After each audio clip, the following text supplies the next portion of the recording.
Masechet Baba Kama, résumé du Daf Mem. La Gemara ramène ici une braïta qui traite le cas des Yetomim, les orphelins. Leur taureau qui est encore né, qu'est-ce qu'on fait?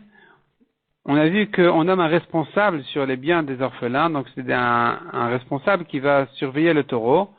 Et il est question qu'il paye du meilleur de ses terrains. Donc, on a vu dans le daf précédent qui c'est qui doit payer exactement. Mais ce qu'on va traiter ici, c'est le kofer. Sachant qu'un taureau qui a tué un homme, le propriétaire est chayav kofer si le taureau il est mouad. Eh bien, ici, les yetomim ne payent pas de kofer. Ils ne payent pas le kofer et ça rappelle à la Gemara la discussion, la question plutôt, est-ce que le kofer que doit payer le propriétaire quand son taureau a tué un homme, c'est considéré comme un moyen de dédommager en fait, ou bien c'est considéré comme une kapara pour la vera qui a été faite ici, que son taureau a tué un homme. Et la Gemara pensait dire que la machloket entre les Tanaïm, Rabbi Ishmael et les Chachamim, à savoir comment on paye ce kofer-là, comment on le calcule, est-ce que c'est le prix du mazik ou le prix du nizak à payer? Est-ce que c'est le prix du mort ou le prix du propriétaire du taureau? Celui qui dirait le prix du mort, il penserait c'est de l'argent à payer, il faut dédommager. Celui qui dirait non, c'est le prix du mazik, du propriétaire du taureau, il pensait que c'est une kapara. Et la Gemara répond non. En fait, tout le monde est d'accord que c'est une kapara, et simplement ils sont marloquettes comment évaluer, comment calculer cette kapara. Est-ce qu'il devra payer le prix du nizak, du mort, ou son prix à lui-même? Mais tout le monde sera d'accord que c'est une kapara. Mais puisque c'est une kapara, donc les yetomim n'ont pas à payer. Ils n'ont pas de kapara, c'est des enfants, ils n'ont pas de kapara à avoir ici. La Gemara ensuite ramène deux grandes questions que Rav Acha a demandé à Rav Nachman. Première question qu'il a posée. Deux associés qui ont un taureau qui a tué un homme, comment on paye le kofer? Que chacun paye un kofer entier, c'est pas possible. La Torah parlait d'un kofer, pas de deux. Que chacun paye un demi-kofer, c'est pas possible. La Torah parlait d'un kofer et pas d'un demi-kofer. Rav Nachman n'a pas trouvé de réponse. Rav Acha lui a posé une deuxième question. Est-ce que quelqu'un qui est chayav du kofer, est-ce qu'on vient le prendre de force, s'il veut pas? Ou bien on dit non, puisque c'est une kapara, c'est comme quelqu'un qui est chayav d'un korban pour sa faute, où là, le badi ne va pas se mêler parce que on compte sur lui qu'il est déjà assez pressé de lui-même d'amener sa kapara. Donc ici aussi, il devrait être assez pressé de lui-même d'amener sa kapara. Mais peut-être que ici c'est différent quand même, la Gemara ne répond pas à ces deux questions-là. La Gemara ensuite passe à traiter le cas de quelqu'un qui a emprunté un taureau de Tam, en croyant qu'il est Tam, finalement il s'avère qu'il est Mouad. Il est encore né chez le Shoel, chez l'emprunteur. Le propriétaire devra payer la moitié, et le Shoel, l'emprunteur, devra payer l'autre moitié. Si maintenant il est devenu Mouad chez l'emprunteur, il a rendu comme ça, le propriétaire le considère comme Tam, il ne paye que la moitié, et l'emprunteur il est pas tour. S'il a continué encore né chez le propriétaire. Et la Gemara demande,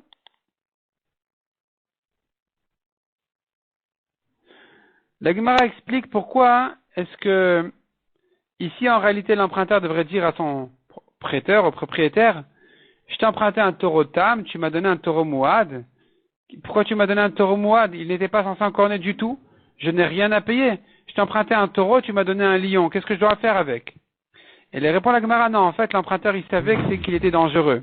Il savait pas à quel point, il savait pas qu'il était Mouad, mais il savait qu'il était dangereux, donc il peut pas dire, je pensais que c'était un petit mouton, que tout irait bien.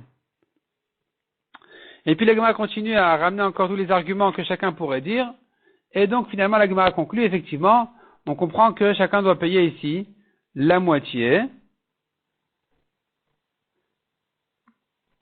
Parce que il s'agit en fait que le Bedin a pris le taureau pour le rendre au Nizak, pour le donner au Nizak, et le propriétaire ne peut pas dire à son emprunteur, mais pourquoi tu t'es laissé faire par le Bedin? Tu aurais dû ne pas te laisser faire. Mais lui, il pourra lui répondre, tu sais, de même que je te dois à toi, de te rendre ton taureau, de même je lui dois à lui. Puisque moi je dois te rendre ton taureau et toi tu lui dois à lui, alors c'est comme si je lui devais directement, Donc, si je lui devais directement, j'ai eu raison de me laisser faire par le Bedin et donc payer et dédommager correctement. La Gemara ensuite soulève un autre problème dans cette braïta. Cette braïta avait parlé de deux cas. Le cas où il était mouad chez le propriétaire, l'emprunteur, finalement, il s'est retrouvé avec un taureau mouad, et il est encore né chez lui. On a dit, il reste mouad.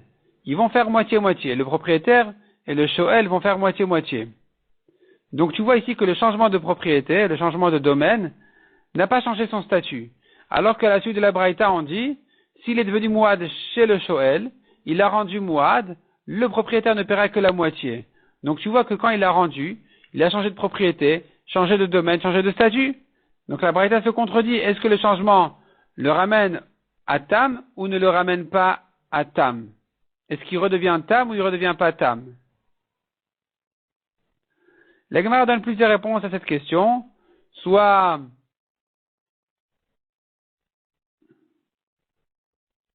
effectivement c'est une marloquette dans la braïta.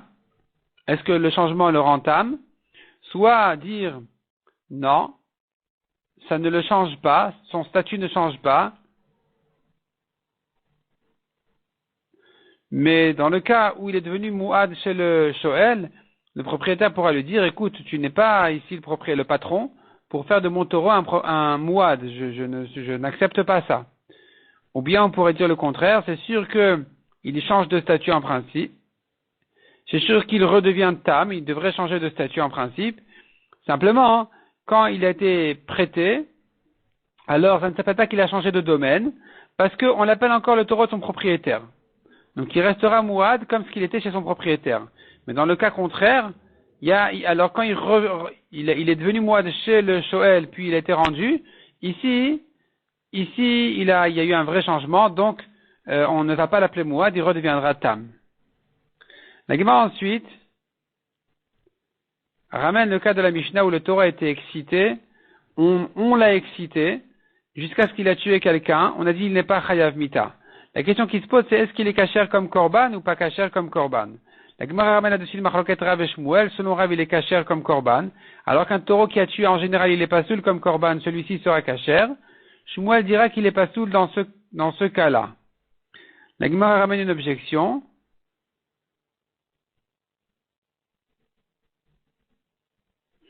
Elle répond à l'objection. Puis ensuite, la Gemara dit, on a vu donc dans la braïta de l'objection, il était question là-bas de dire qu'un korban il est pas soul s'il a tué, ou bien s'il a eu des relations avec quelqu'un. Cette avéra l'a rendu pas soul. Et la braïta explique pourquoi j'ai besoin des deux cas. Il y a un chidouche dans chacun de ces deux cas-là, c'est que s'il a tué, il est chayav kofer, et s'il a eu des relations, il n'est pas chayav de kofer. Et la Gemara explique pourquoi il n'est pas chayav de kofer, exactement de quel cas il s'agit.